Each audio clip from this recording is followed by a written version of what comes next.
ఆత్మతో నింపబడిన వ్యక్తి యొక్క అనుభవాలు ఎలా ఉంటవి అనే విషయాన్ని పరిశుద్ధాత్మ దేవుడు నా హృదయంలో ఎందుకో బాగా జ్ఞాపకం చేస్తూ ఉన్నాడు.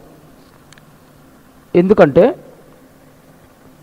జ్ఞానంతో మనము నడిపించబడతాం, మనుషుల చేత నడిపించబడతాం. ఇప్పుడైతే సమాజం అంతా టెక్నాలజీ చేత నడిపించబడుతుంది. ఏఐ, ఆర్టిఫిషియల్ ఇంటెలిజెంట్, ఏఐ చేత నడిపించబడుతుంది, కంప్యూటరైజ్డ్. ప్రపంచమంతా దేని చేత నడిపించబడుతుందంటే రోబోటిక్ సిస్టమ్. పరిశుద్ధాత్మ దేవుడు ఉదయకాలం ప్రార్థనలో ఏం జ్ఞాపకం చేస్తున్నాడంటే, సమాజం ఎంత మారినా, టెక్నాలజీ ఎంత మారినా, పరిస్థితులు ఎంత మారినా,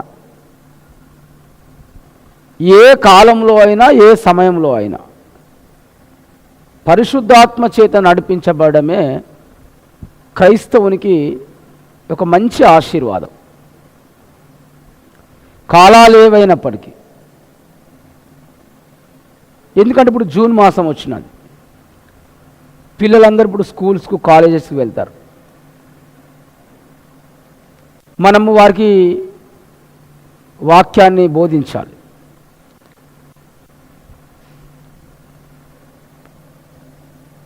పిల్లలు అంటే ఫ్రెండ్స్తో నడిపించబడతారు.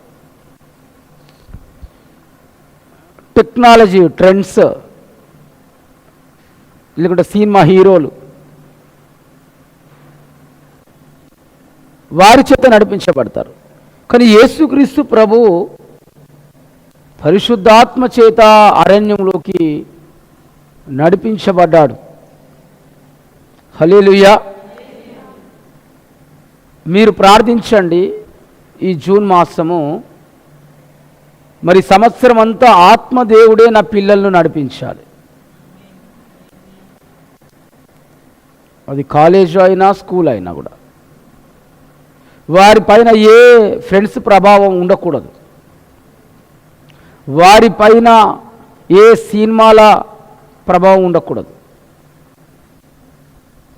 వారిని టెక్నాలజీ నడిపించద్దు. చిన్నవారి నుండి పెద్దవారి వరకు అందరినీ కూడా పరిశుద్ధాత్మ దేవుడు నడిపించాలి. హల్లెలూయా.